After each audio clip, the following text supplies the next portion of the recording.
Hi, Matthew. Great to be with you. How are you? I'm marvelous, thank you.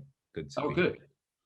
That's good news. It's not easy to be marvelous in these times of COVID and anxiety. So that is really good news. Well, it isn't easy, but I think there's a lot to be grateful for. Yeah. Wonderful. When we think of those who have not Yeah. very much, there's Absolutely. lots to be grateful for. Absolutely. You and I have worked together for within chaplaincy at the NEC group and wider. How long has that been for now? 6 years, I believe. I think we Oh, wow, first wow, wow. met um, October 2015, I think. Wow. Yeah. Um, yeah. So yeah, it's been a while. It's been a Yeah. while. It's actually flown by now that I've actually conveyed that out loud. It's been an awful long time, but a pleasant time. We've done a Yeah. lot of interesting things. Yeah, and how might you describe your role within chaplaincy? Well, as a volunteer, first Yeah, and foremost, and service. yeah, It's I completed my postgrad at Newman, and it was recommended that I complete my chaplaincy field work at NEC. Now, I was really clear with them that I wanted to have an environment that was had a commercial focus, yeah. and you were top of that list, Wow. and it was just quite unique. I didn't expect that level of how enmeshed and ensconced chaplaincy was Yeah, within the event environment, but more specifically the senior leadership team at the NEC. That's what I found quite unique. yeah.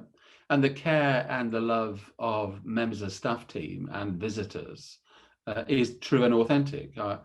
What might you elaborate on that? Well, there's a couple things. The the one that springs to mind is that there's a number of individuals over the years of our colleagues and friends that had passed away, whilst we've been working there. And the chaplaincy response is so immediate, so compassionate, so empathetic. And that's not just a card. We've had services for colleagues who have felt that sting, that strong sense of loss. Um, I think one of the area was in a kitchen, I think, Yeah, or a serving area, cafeteria refractory. And I think there's two things. One, just being really thoughtful about the life that they had inside and outside the NEC, yeah, but also that celebration of life with colleagues. That doesn't happen anywhere. I've never seen it anywhere else. yeah, And I really commend the chaplaincy team and yourself that heads it up, because you saw that people needed that reflection, that positive reflection. yeah.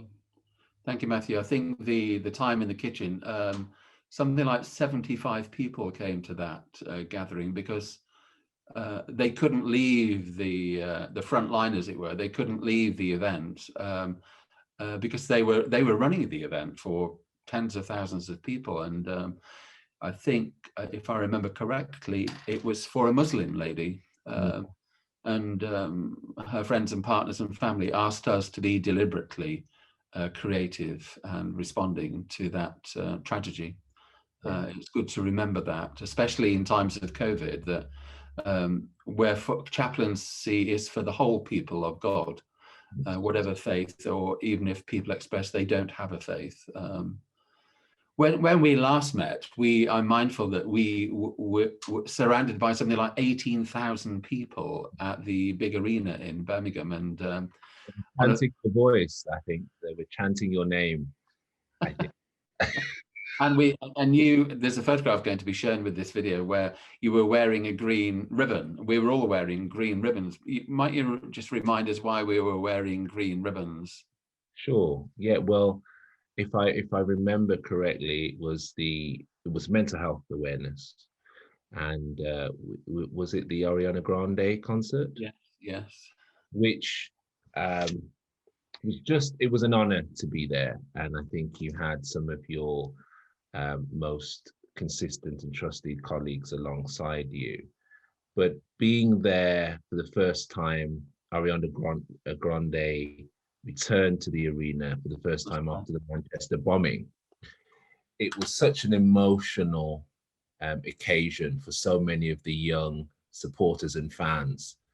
And, you know, there were so many individuals who were pushing through this pain barrier, this moral injury that had happened as a result of this horrendous tragedy. But seeing individuals push through, seeing individuals come together, there were tears, there was distress, but there was also a celebration. And, you know, that's the side of chaplaincy that people might not be familiar with. But it was wonderful to be there to support those young people in their grief. Yeah, and we're always mindful that we're not experts in the world of mental well-being or mental health, but we're so fortunate that we've got several collaborative partners that we do work with, and that's one of the wonderful things of chaplaincy, that we do draw on people that are there to be supportive of everybody rather than a particular group or sector of society.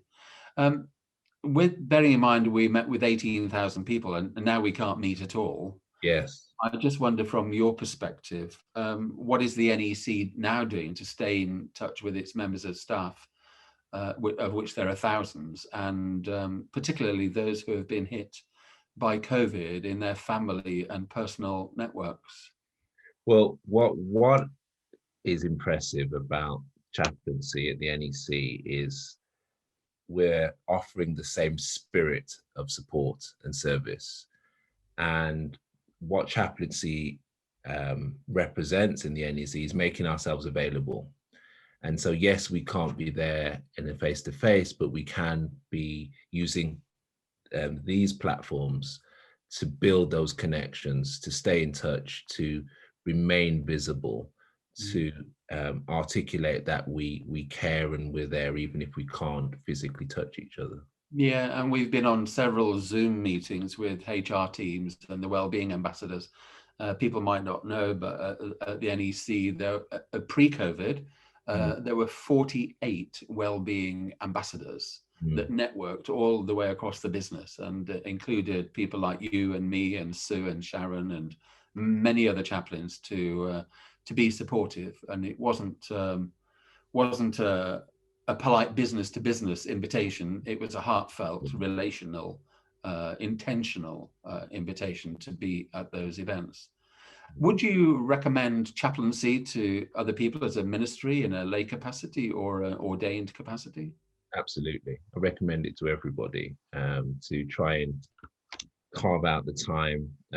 It is about being in spaces with other communities that you wouldn't ordinarily get access to if you only attend your local church and sit on those pews. And those diverse communities, profiles, experiences, traditions it's so rich. And I've been exposed to so many wonderful people serving at the NEC. I mean, it's something as broad as Ariana Grande to a gaming convention. Yes. There's a vast array of individuals, and you know, chaplaincy makes itself available to them all. Yeah, I know you work extensively with a lot of young people that are coming from a care leaving background, and you recognize that chaplaincy could have a big role to play in those young people's lives. Could you just illuminate a little bit on that regard, Matthew, please? Yeah, I mean, my chaplaincy life is linked to Spectra, the company that I run, bidding for the Care Leaver Covenant. It's and that the national governmental yeah. So Spectra, we are the national delivery partner for the Care Leaver Covenant, which is very similar to the Armed Forces Covenant. Yes, and it is the recognition that wider society have a role to play in those who have exited the care system, to provide that love and support and compassion and to facilitate opportunities for them. So what we do every day is that we negotiate a suite of support to that would underpin their success. Yeah, wonderful. It sounds to me as though you highly regard chaplaincy. And if I might step into a holy moment with you, I know personally your family has been hit by COVID. If you'd like to share a little bit about that, Matthew, if you think it's appropriate for you. It is. It's coming up to the anniversary. So the 9th of March is when my father, who was 82, was admitted to hospital. And, you know, it was at that time we weren't quite sure what was happening. We'd seen scenes in Italy and other parts of the world, but we hadn't really grasped the full extent of it. So my father was admitted, and, you know, we thought he was going to be okay. And then he was recommended that he would go on a ventilator. And within a couple of days, he'd passed away. And so on the 21st of March, so we're coming up to the first anniversary. Gosh. So, you know, Dad passed away, Arnold Adolphus Gordon, 2 days before the national lockdown. And it was tough. It was tough. I was there in the room with him when the life support machine was turned off. And we, there was one moment, I don't know if I've got time to share this, but I remember just before my dad went onto the ventilator, he wouldn't allow them to put him on without speaking to me. Wow. And so I came in the middle of the night, and he was like, "What do you think, son?" And I said, "Well, you know, it seems like the right thing to do." But what was so important was that we were able to pray together. Wonderful. And we were able to make that decision. And even though it wasn't recommended that we touch, I felt the need to hold my father's hand. Yes. And I'm so glad that I did that, because it was the final time that we were in contact. Thank you. And I think during this period, you know, this ability to touch and reach out physically, emotionally, is what chaplaincy offers us. And it's an extension of that in the hospital with my own family. Yes. Yeah. And, you know, it was wonderful to receive a card from the NEC, from the chaplaincy department, to my grieving family. So, you know, we're eternally grateful for the compassion that you've shown. Thank you. We were so encouraged by listening to your story last year.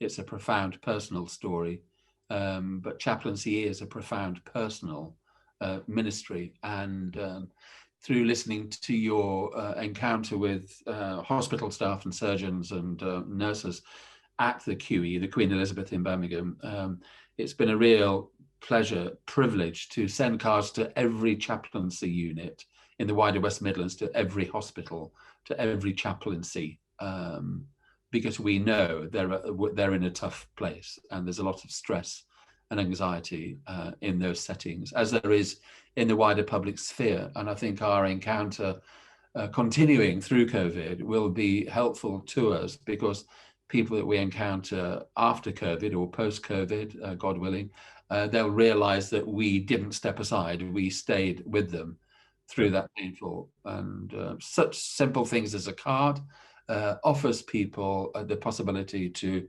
share their personal, intimate story with someone else. Matthew, really thank you so much, and thank you in your ministry. God bless you. Bless you.